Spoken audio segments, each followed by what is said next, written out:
জয় শ্রীকৃষ্ণ। আপনি কি আপনার চঞ্চল মন কিছুতেই বশ করতে পারছেন না?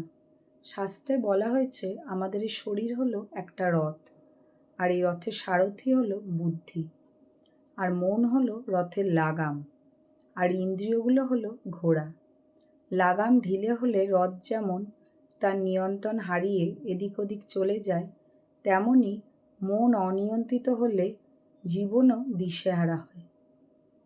অর্জুন বলেছেন, মন এতটাই বলবান এবং অনিয়ন্ত্রিত যে সে কখনো কখনো বুদ্ধির উপরেও আধিপত্য বিস্তার করে।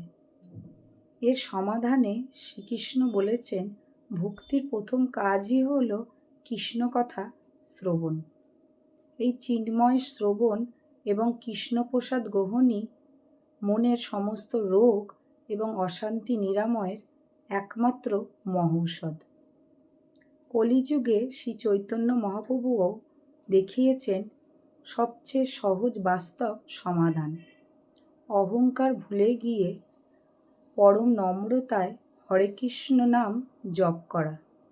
তাই আমরা যদি এই সহজ সমাধানগুলি জীবনে যুক্ত করি, তাহলে আমরা সকলেই মনকে খুব সহজেই বশ করতে পারব।